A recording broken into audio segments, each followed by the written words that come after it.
তেজগাঁ থেকে সংবাদ সন্ধ্যা নিয়ে আপনাদের সামনে আছি আমি সুমনা সিং এবং আমি আলী আশরাফ। জানাবো বার্তা কক্ষের সর্বশেষ। সাবেক আইজিপি বেনজিরকে ৬ জন জিজ্ঞাসাবাদের জন্য দুদকের তলব। স্ত্রী কন্যাকে জিজ্ঞাসাবাদ ৯ জুন।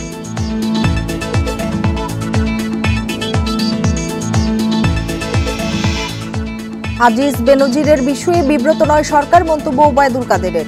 বললেন, দুর্নীতিতে কোনো ছাড় নেই।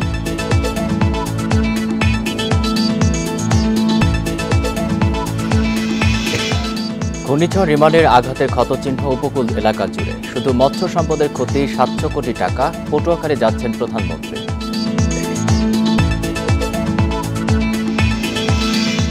ফিলিস্তিনকে স্বাধীন রাষ্ট্র হিসেবে স্বীকৃতি দিল ইউরোপের ৩ দেশ, স্পেন, নরওয়ে ও আয়ারল্যান্ড।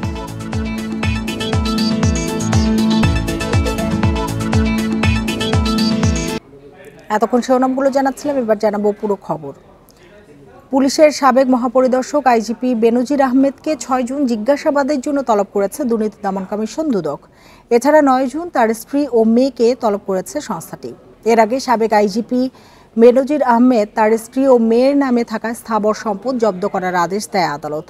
একই সঙ্গে তাদের ব্যাংক হিসাব আটক করারও আদেশ দেওয়া হয়। ঢাকা মহানগর আদালতের সিনিয়র স্পেশাল জজ মোহাম্মদ আরশামস জগলুল হোসেন এ আদেশ দেন। গত ২২ এপ্রিল সংবাদ সম্মেলনে দুদকের সচিব খোরশেদা ইয়াসমিন জানান, বেনজির আহমেদের বিরুদ্ধে অবৈধ সম্পদ অর্জনের অভিযোগের বিষয়ে অনুসন্ধান শুরু হয়েছে। এরপর ২৩ এপ্রিল হাইকোর্ট এক আদেশে বেনজির আহমেদের বিরুদ্ধে আয় বহির্ভূত সম্পদ অর্জনের অভিযোগ অনুসন্ধানের অগ্রগতির বিষয়টি হলফনামা আকারে ২ মাস পর জানাতে দুদককে নির্দেশ দেন। বেনজির আহমেদ ২০২০ সালের ১৫ এপ্রিল থেকে ২০২২ সালের ৩০ সেপ্টেম্বর পর্যন্ত আইজিপি হিসেবে ছিলেন।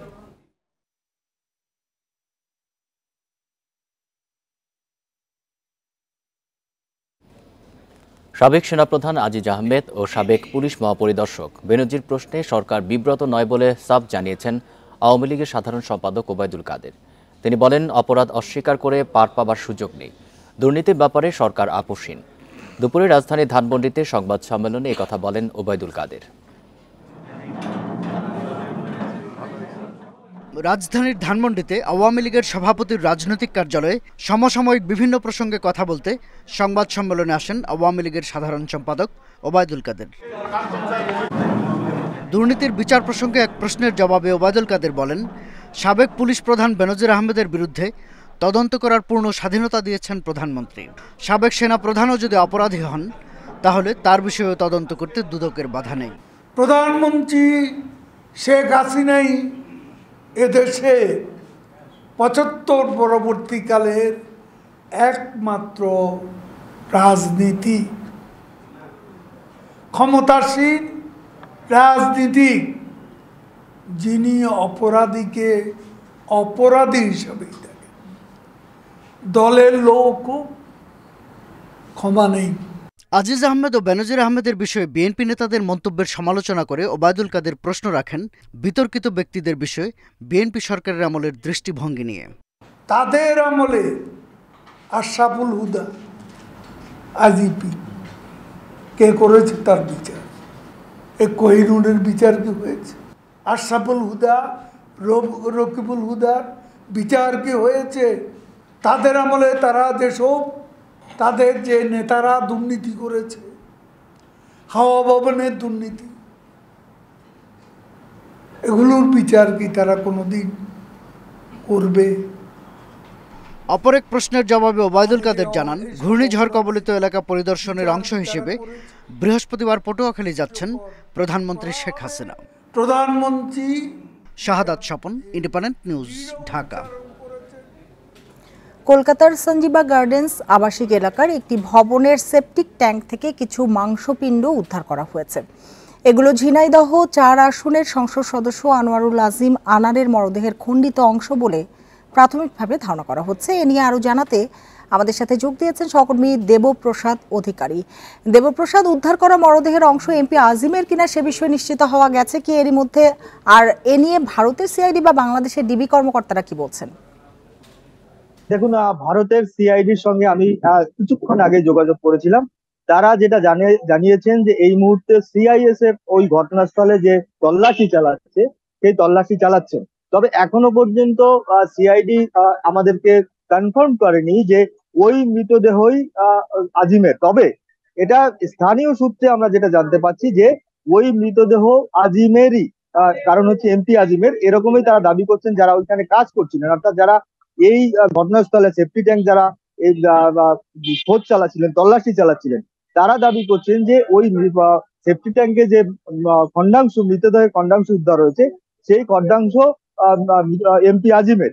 কিন্তু পুলিশ কর্তৃপক্ষ বা বাংলাদেশের ডিবি পুলিশের ঢাকা বা মহানগরের প্রধান যিনি রয়েছেন, তিনিও কিন্তু এখনো পর্যন্ত কনফার্ম করেননি বা এখনো পর্যন্ত জানাননি সাংবাদিকদের যে ওই মৃতদেহের যে খণ্ডিতাংশ উদ্ধার হয়েছে সেই খণ্ডিতাংশই এমপি আজিমের। কিন্তু একটা জিনিস এখানে বলে রাখি, কারণ বেশ কয়েকদিন ধরে তল্লাশি চলছিল এবং শুধুমাত্র শুধু সেফটি ট্যাঙ্কের তল্লাশি, যেটা আজ সকালেই ডিবি পুলিশের ঢাকা মহানগরের প্রধান তিনি জানিয়েছিলেন যে এই সেফটি ট্যাঙ্ক গুলো যাতে সিআইডি খোঁজ নিয়ে দেখেন যে এর মধ্যে কোনো মৃতদেহের অংশ পড়ে আছে কিনা। সেই সূত্র ধরেই কিন্তু আজকের এই তল্লাশি চালানো হয় এবং সেখানে সিআইডি তল্লাশি চালায় এবং তল্লাশি চালানোর পরে আজ কিছু খণ্ডিত মাংসর উদ্ধার হয়েছে। এখন সেই মাংস উদ্ধার হওয়ার পর সেটাকে এই মুহূর্তে সংরক্ষিত করে রাখা হয়েছে এবং সেটা পরীক্ষা নিরীক্ষার পরেই হয়তো পুলিশ এবং সিআইডি এরা জানাবেন যে এই মৃতদেহের যে খণ্ডিতাংশ উদ্ধার হয়েছে, যে মাংসপিণ্ড উদ্ধার হয়েছে, সেই মাংসপিণ্ড মৃত এমপি আজিমেরই। তো এখনো পর্যন্ত এই তল্লাশির পরে, অর্থাৎ জিহাদকে জিজ্ঞাসাবাদ করার পরেই কিন্তু এই নতুন তথ্য উঠে এসেছে যে শুধুমাত্র খালে ফেলা হয়নি মৃতদেহের খণ্ডিতাংশ, সেটা এই সেফটি ট্যাঙ্কের মধ্যেও বারবার ফ্ল্যাশ করে সেফটি ট্যাঙ্কে যাতে চলে যায় এবং সেখানে যেহেতু এই সেফটি ট্যাঙ্কে গেলে আর খোঁজ করার জায়গা থাকবে না, অর্থাৎ মৃতদেহ তল্লাশি করতে যদি অনুসন্ধান করতেও যায় পুলিশ, সেক্ষেত্রে সম্ভবত এই জায়গাগুলোকে অনুসন্ধান করতে যাবে না। সেই সব কথা মাথায় রেখেই অনুমান করা হচ্ছে যে জিহাদ এবং তার যারা সঙ্গীরা তারা এই সেফটি ট্যাঙ্কের ভেতরে তার মাংসপিণ্ড ফেলে দেয় এবং তাই সেগুলো উদ্ধার করার জন্য আজ কিন্তু উদ্ধার কিছু অংশ হয়েছে। তবে এখনো পর্যন্ত আপনাদেরকে পরিষ্কার করে জানিয়ে রাখছি যে পুলিশ সূত্রে বা সিআইডি সূত্রে বা বাংলাদেশের যারা গোয়েন্দার প্রধান রয়েছেন তাদের সূত্রে যেটা জানা যাচ্ছে, তারা কিন্তু এখনো কনফার্ম করেনি। তবে একটা জিনিস পরিষ্কার, কিছু মৃতদেহের খণ্ডাংশ উদ্ধার হয়েছে এবং এখন পর্যন্ত নিশ্চিত হওয়া যায়নি সেটি এমপি আজিমের কিনা। দেবপ্রসাদ, আপনাকে অনেক ধন্যবাদ আমাদের সাথে যোগ দেওয়ার জন্য। ঘূর্ণিঝড় রিমনের আঘাতে বেশি ক্ষতি হয়েছে উপকূলীয় এলাকায়। কাঁচা পাকা ঘরবাড়ি বিধ্বস্তের পাশাপাশি পানিবন্দী কয়েক হাজার পরিবার। কৃষিজমি তলিয়ে যাওয়ার পাশাপাশি ভেসে গেছে অসংখ্য মাছের ঘের ও পুকুর। মৎস্য খাতে ক্ষতির পরিমাণ প্রায় 700 কোটি টাকা। বরিশালের বটতলা থেকে Chowmatha, Bogura road, Gorosthan road, Srinath Chatterjee lane সহ বিভিন্ন এলাকার রাস্তাঘাট এখনো পানির নিচে। রাস্তার পানিঘাট ভরিয়ে গেছে, মানে ভীষণ অসুবিধা। বাসা বাড়িতে রান্না বান্না খাওয়া সব টোটালি বন্ধ। পানির কারণে মানুষ চলাফেরা করতে অসুবিধা হয়, মানুষ স্টুডেন্ট আমরা বিশেষ করে যাইতে অসুবিধা হয়, রিক্সা পাই না। বাগেরহাটে বাঁধ ভেঙে নিচু এলাকা প্লাবিত হয়ে পানিবন্দী কয়েক হাজার পরিবার। বরগুনায় ভেসে গেছে অসংখ্য মাছের ঘের ও পুকুর। পানি শুনি ঝড় বাতাসে ঘর বাড়ি সব পানি শুনিতে তোলা হয়ে গেছে, তারপর রান্নাঘর ভেঙে গেছে, বিদ্যুৎ ছিল না। ঘরে এখন আসছি, আইসে দেখি যে কোনো কিছু নেই, পড়ার মতো কিছু নেই, পরনে যাচ্ছিল ওই ভিজা। সাতক্ষীরায় এবার ক্ষতির পরিমাণ কিছুটা কম হলেও ভেসে গেছে শতাধিক মাছের ঘের। ব্যাপক ক্ষতি হয়েছে আম বাগানে। আমরা যতটুকু জেনেছি যে 15% আম গাছ থেকে ঝরে পড়েছে। এখনো গাছে যথেষ্ট আম রয়েছে। আশা করছি তারা যদি দাম পায় তাহলে এইটা ক্ষতিটা পুষিয়ে নিতে পারবে। ঝালকাঠি ও পিরোজপুরে ঘরবাড়ির পাশাপাশি বেড়িবাঁধ ভেঙে তলিয়ে গেছে 12,000 পুকুর ও 2 শতাধিক মাছের ঘের। মৎস্য অধিদপ্তরের হিসেবে উপকূলীয় এলাকার 13 জেলায় প্রায় 41,000 মাছের ঘের, 26,300টি পুকুর ও 4,000 কাঁকড়ার ঘের ক্ষতিগ্রস্ত হয়েছে। Tania Nasrin, independent news. ঘূর্ণিঝড় রিমলের আঘাতে উপকূলের বহু গ্রাহক এখনো বিদ্যুৎ বিচ্ছিন্ন। অনেক জায়গায় খুঁটি মাটিতে পড়ে গেছে, গাছ ভেঙে বিদ্যুতের লাইনের উপর পড়ে আছে অনেক স্থানে। বিদ্যুৎ না থাকায় ইন্টারনেট সেবাও ব্যাহত হচ্ছে। ঘূর্ণিঝড় রিমালের আঘাতে লণ্ডভণ্ড উপকূল। বরগুনার প্রায় 900 বিদ্যুতের খুঁটি মাটিতে পড়ে গেছে, ভেঙে গেছে 250টির মতো। 1200 স্থানে গাছ ভেঙে বিদ্যুতের লাইনের উপর পড়েছে। 950 জায়গায় তার ছিঁড়ে গেছে। এতে পুরো জেলায় বিদ্যুৎ বিচ্ছিন্ন। বাগেরহাটে গাছ ভেঙে তারের উপর পড়ে ও বিদ্যুতের খুঁটি ভেঙে জেলার প্রায় 4.5 লাখ গ্রাহক বিদ্যুৎ বিচ্ছিন্ন। নোয়াখালীতে বিদ্যুৎ না থাকায় ভোগান্তিতে আছেন প্রায় 3 লাখ গ্রাহক। কেবল পটুয়াখালী শহরে 50টি বিদ্যুতের খুঁটি ক্ষতিগ্রস্ত হয়েছে। তো বিদ্যুৎ না থাকাতে মনে করেন যাদের বাসায় ফ্রিজ আছে, ফ্রিজের মাছ তরকারি যত সবকিছু আছে সবকিছু নষ্ট হয়ে যাচ্ছে। লক্ষ্মীপুর, পিরোজপুর ও ঝালকাঠিতে বহু জায়গায় বিদ্যুতের সংযোগের উপর ভেঙে পড়েছে গাছ, খুঁটিও ভেঙেছে অনেক স্থানে। এখন পর্যন্ত এসব জেলা বিদ্যুৎ বিচ্ছিন্ন। সরবরাহ স্বাভাবিক হতে কত সময় লাগবে তা অনিশ্চিত। কোথায় কোথায় ক্ষতি হয়েছে, কোথায় কোথায় আমাদের তার ছেঁড়া আছে, এই স্পটগুলো আমরা আপাতত এই বৃষ্টির মধ্যেই নির্ধারণ করার চেষ্টা করতেছি, যেন আবহাওয়া অনুকূলে আসলেই আমরা কাজ শুরু করতে পারি। আমাদের যে কর্মী বাহিনী আছে খুব দ্রুতই আমরা বিদ্যুৎ স্বাভাবিক অবস্থায় ফিরে যেতে পারবো। বিদ্যুতের অভাবে দেশের অনেক মোবাইল টাওয়ার অচল হয়ে পড়েছে, ব্যাহত হচ্ছে মোবাইল ও ইন্টারনেট সেবা। বিদ্যুৎ বিভাগে যে সংশ্লিষ্ট যারা আছেন সবার সাথে যোগাযোগ, প্রত্যেকের কন্ট্রোল সেন্টারের সাথে যোগাযোগ, কিভাবে আমরা ইমার্জেন্সি সাপোর্টগুলি দিতে পারি, ইমার্জেন্সি পোর্টেবল জেনারেটর সাপোর্ট দিতে পারি, নির্দিষ্ট জায়গায় জেনারেটরগুলি পৌঁছানো, ফুয়েল সাপোর্ট দেওয়া, এই সবগুলি বিষয় নিয়ে আমরা কিন্তু সবার সাথে সার্বক্ষণিক যোগাযোগের মধ্যে আছি। বরিশাল ও সাতক্ষীরা সহ কয়েকটি জায়গায় বিদ্যুৎ সরবরাহ স্বাভাবিক হতে শুরু করেছে, সেই সাথে স্বাভাবিক হচ্ছে ইন্টারনেট সেবাও। তাপস সরকার, ইন্ডিপেন্ডেন্ট নিউজ। অতিবৃষ্টি ও পাহাড়ি ঢলে খাগড়াছড়ি, বান্দরবান ও রাঙ্গামাটির বিভিন্ন এলাকা প্লাবিত হয়েছে। ঘরবাড়ির পাশাপাশি রাস্তাঘাট ডুবে কিছু এলাকায় যান চলাচল বন্ধ হয়ে গেছে। এতে সাজেকে আটকা পড়েছেন 1.5 শতাধিক পর্যটক। এছাড়া চট্টগ্রামে ভারী বৃষ্টিতে জলাবদ্ধতা দুর্ভোগ বাড়িয়েছে নগরবাসীর। খাগড়াছড়িতে টানা বৃষ্টি আর পাহাড়ি ঢলে প্লাবিত হয়েছে দীঘিনালা উপজেলার 25 গ্রাম। এছাড়া আলুটিলা ও দীঘিনালার একাধিক স্থানে ঘটে পাহাড় ধসের ঘটনা। এর আগে সোমবার রাতে রাস্তায় ভেঙে পড়া গাছ সরাতে গিয়ে বিদ্যুৎ স্পর্শে মারা যান ফায়ার সার্ভিস কর্মী মোহাম্মদ রাসেল।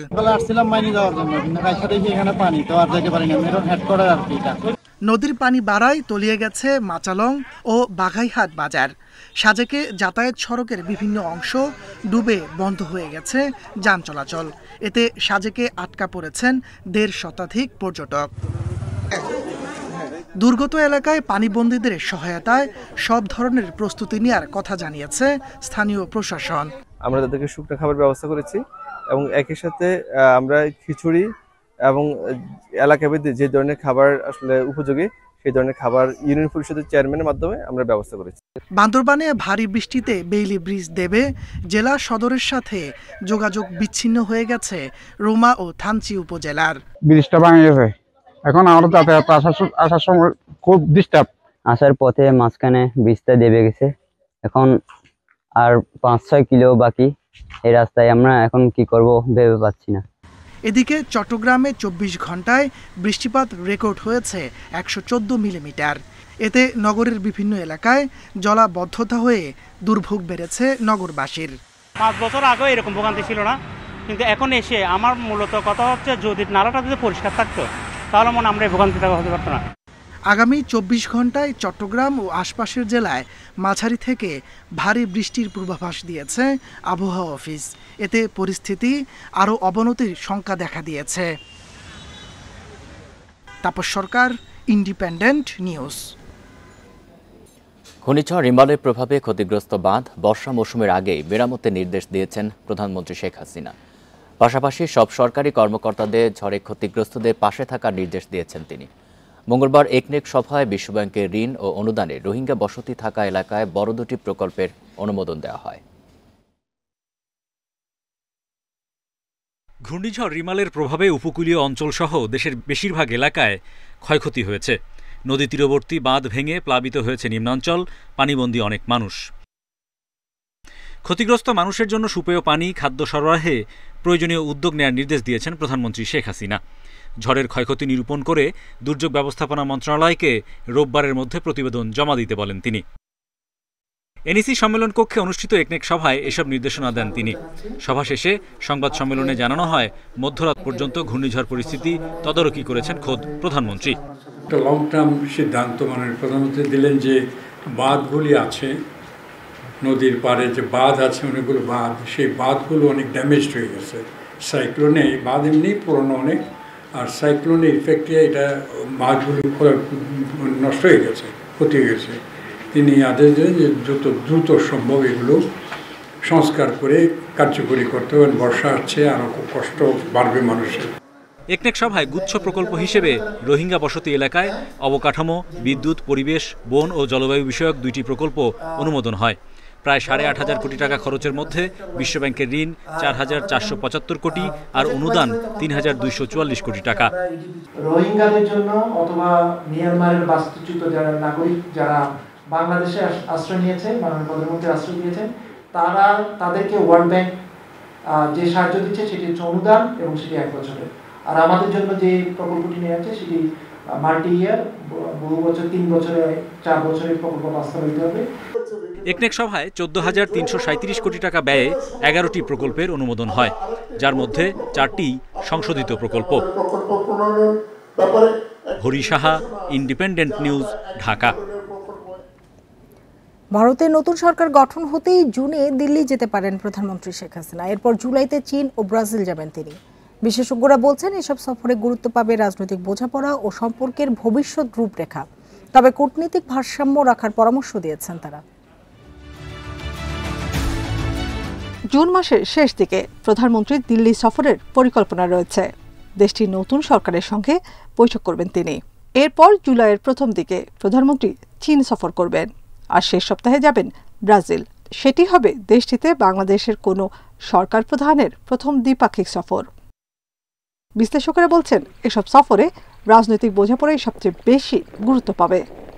প্রধানমন্ত্রী তার আগে তো ভারত সফর করে আসবেন, তারপরে চীনে যখন উনি যাবেন, চীনা নেতৃত্বকে আমি মনে করি যেটা তার কনভিন্স করতে হবে যে দুটো দেশের সাথে যে আমাদের সম্পর্ক তার মাঝে কোনো সংঘাত নেই।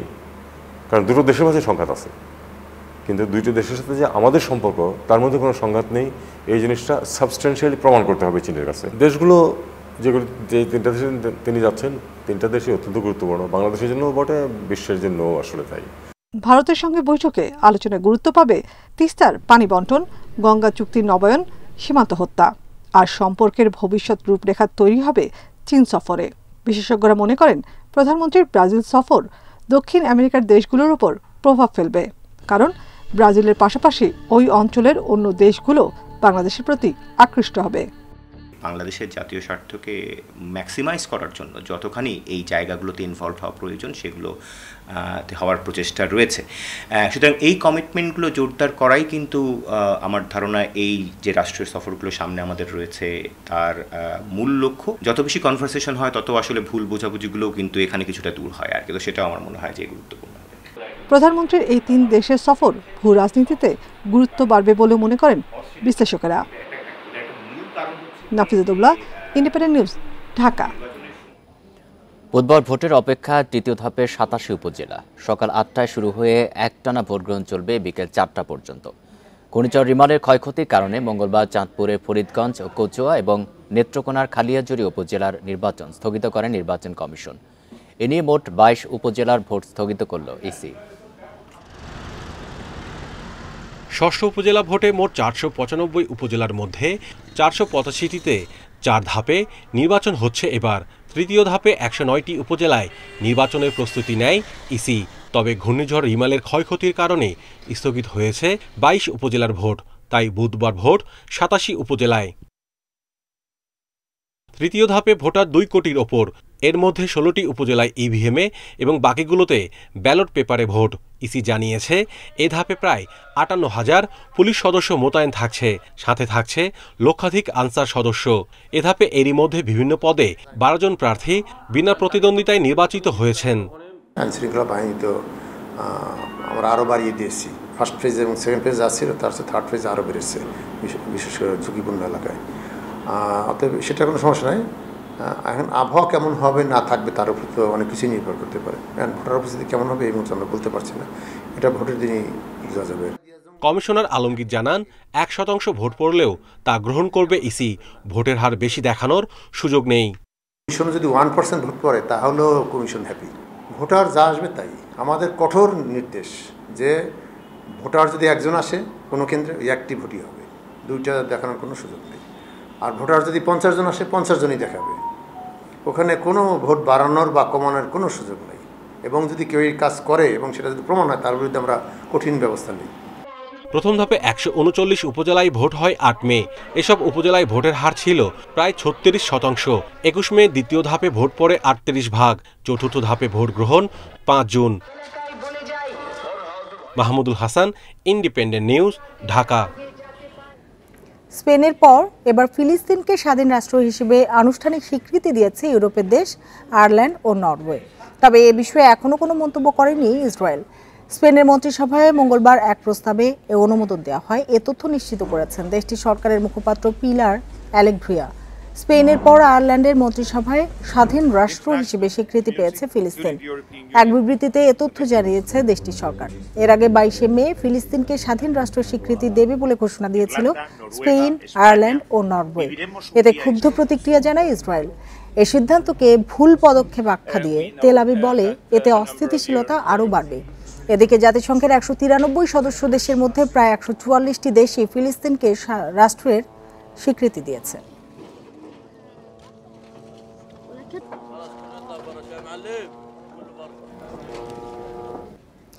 এবার আরও ভয়াবহ রূপ নিতে পারে ডেঙ্গু পরিস্থিতি। স্বাস্থ্য অধিদপ্তরের জরিপ বলছে সংক্রমণের মৌসুম শুরুর আগেই রাজধানীর 14 ভাগ বাড়িতে মিলেছে এডিস মশার লার্ভা। চরম ঝুঁকিতে 2 সিটি কর্পোরেশনের 16টি ওয়ার্ড। সময় মতো ব্যবস্থা না নিলে চরম পরিস্থিতি সৃষ্টির শঙ্কা স্বাস্থ্য অধিদপ্তরের। এডিসের লার্ভার ঘনত্ব জানতে বছরে 3 বার জরিপ করে স্বাস্থ্য অধিদপ্তর। এবারের জরিপ হয় এপ্রিলে। তখন দেশের তাপমাত্রা ছিল 35 ডিগ্রির বেশি। এরপরও জরিপে লার্ভার ব্যাপক ঘনত্ব পাওয়া যায়। সবচেয়ে বেশি লার্ভা মিলেছে ঢাকা দক্ষিণ সিটি কর্পোরেশনে। সেখানকার 10টি এবং উত্তরের 6টি ওয়ার্ডের অবস্থা চরম ঝুঁকিপূর্ণ। এর মধ্যে শান্তিনগর ও পল্টন এলাকার বাসাবাড়ির 73 ভাগ পাত্রেই মিলেছে লার্ভা। বর্ষার আগে চালানো কোনো জরিপে এর আগে এত লার্ভা পাওয়া যায়নি। রেটগুলো প্রত্যেক জায়গায় বেড়েছে, ফলে কেস বেড়ে যাওয়ার প্রচণ্ড আশঙ্কা থেকে যায়। এবং সারা বছর ধরে যে ডেঙ্গিটা গত বছরের তুলনায় বেশি, এটার ইন্ডিকেশনটা কেন আমরা খুঁজেও পেয়েছি যে এই জন্যেই যে লার্ভাটার অস্তিত্ব যে সময় সবচেয়ে নিচে থাকার কথা তখনও আছে, এবং সেই জায়গাগুলোতে আছে যে জায়গাগুলোতে গতবারও ছিল। এখনও সময় আছে। Flooded floor, plastic drum, plastic container, জমা পানি, এই যে এইসব শব্দগুলো তাদের মাথায় যদি কোনো অ্যালার্ম ক্রিয়েট করে, শুধু নিজেরটা না তার প্রতিবেশীরটাও, তাহলে আমরা বাঁচব। আর না হলে ডেঙ্গুর হাত থেকে রক্ষা পাওয়া কঠিন হয়ে যাবে। মঙ্গলবার জরিপের ফল প্রকাশ করে স্বাস্থ্য অধিদপ্তর জানায় 42 ভাগ বহুতল ভবন, 21 ভাগ স্বতন্ত্র বাড়ি, 21 ভাগ নির্মাণাধীন ভবন এবং 12 ভাগ সেমি পাকা বাড়িতে মিলেছে এডিসের ঘনত্ব। আগের ঝুঁকিপূর্ণ চিহ্নিত এলাকাগুলো এবারও ঝুঁকিতে। এই মশা হাল্লায় যদি কিছু মারে, তাছাড়া তো কেউ মারতেও পারছে না। দেখি এই যে গরমের কথাও বললেন, গরমে হয়তো ওই সময়ের লার্ভা মরছে, কিন্তু আগে যেগুলো হয়ে গেছে সেগুলো তো আর মরে নাই। অ্যাডাল্ট মশা তো রয়ে গেছে, সেই জন্যই বাড়ছে আর কি। সবার কিন্তু একটা সমন্বয় দরকার। একা কেউ সিটি কর্পোরেশন যদি দক্ষিণ মারা শুরু করে মশা, উত্তরে খবর নেই, সব মশা দুয়ারে উত্তরে চলে আসবে। এখানেও তাদের মধ্যে একটা সমন্বয় রাখতে হবে। 2023 সালে ডেঙ্গু আক্রান্ত হয় কয়েক লাখ মানুষ। দ্বিতীয়বার আক্রান্ত হলে বাড়ে মৃত্যু ঝুঁকি। তাই এবছর সংক্রমণ বাড়লে মৃত্যুও বাড়বে বলে শঙ্কা চিকিৎসকদের। Hasan Misbah, independent news, Dhaka. রাজধানীর ধোলাইখালে একটি বাড়ি থেকে একটি বনরুই ও 2টি মুখপোড়া হনুমান উদ্ধার করা হয়েছে। বন্যপ্রাণী অপরাধ দমন ইউনিট জানিয়েছে, গোপন খবর পেয়ে তারা অভিযান চালায়। প্রাণীগুলো ভারতে পাচার করা হচ্ছিল, তবে অভিযুক্ত কাউকে আটক করতে পারেনি তারা। এছাড়া ময়মনসিংহের হালুয়াঘাট থেকেও একটি বনরুই উদ্ধার করা হয়েছে। পাচারের জন্য খাঁচায় বন্দি, বনে বাদারে ছুটে বেড়ানো মুখ পোড়া হনুমান, কিন্তু একটুর জন্য রক্ষা পেয়ে গেল। বাচ্চা সহ প্রাণীটিকে উদ্ধার করেছে বন্যপ্রাণী অপরাধ দমন ইউনিট। রাজধানীর ধোলাইখালের এই বাসা থেকে একটি বনরুইও উদ্ধার হয়েছে। জানা গেছে, জুয়েল নামে এক পাচারকারী বাসাটি ভাড়া নিয়েছেন। প্রাণীগুলো সাতক্ষীরা দিয়ে ভারতে পাচার করার উদ্দেশ্য ছিল। বান্দরবন থেকে কোনো রুটে চলে আসছে আমাদের। এটার মূল টার্গেট হলো এটা সাতক্ষীরা দিয়ে ইন্ডিয়ার দিকে যাবে, কিন্তু যিনি মূল পাচারকারীর অংশ বা যিনি এই ব্যবসার সাথে ইনভলভ আমরা তাকে ধরতে পারিনি, কারণ তিনি কয়েকদিন আগে ওই বাসা ভাড়া নিছেন, ভাড়া নিয়ে উনি উঠছেন। ওনার প্রকৃত তথ্য পাওয়া যায়নি, বাট ওনার মোবাইল নাম্বার নেওয়া হয়েছে, আমরা ওনার নাম জেনেছি, আমরা ওনার বিরুদ্ধে মামলা দেব। বন্যপ্রাণী কেনাবেচা, পাচার বা শিকার করা দণ্ডনীয় অপরাধ। এরা প্রভাবশালী হলেও ছাড় দেওয়া হবে না বলে জানায় বন্যপ্রাণী অপরাধ দমন ইউনিট। কোনো বন্যপ্রাণী লালন পালন মানুষের হবি ছিল, অনেক সময় স্ট্যাটাসের পার্ট ছিল। তো এই জায়গা থেকে সরে আনতে আমাদের সবাই মিলে কাজ করতে হবে। আমরা সবাই কাজ করবো। ফেসবুকে, হোয়াটসঅ্যাপে বিভিন্নভাবে মেসেজ আসছে আমাদের কাছে বা আপনাদের কাছে যাচ্ছে, ফলে আমরা বলবো আমরা অপরাধ ডিটেক্ট করি, জব্দ করি। ময়মনসিংহের হালুয়াঘাট থেকেও একটি বনরুই উদ্ধার করা হয়েছে।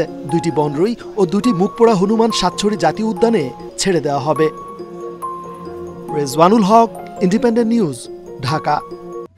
এই ছিল এখনকার সংবাদে। ইন্ডিপেন্ডেন্ট টেলিভিশনের সব খবরের আরো বিস্তারিত জানতে চোখ রাখুন ফেসবুক, এক্স এবং ইউটিউবে। ধন্যবাদ সবাই।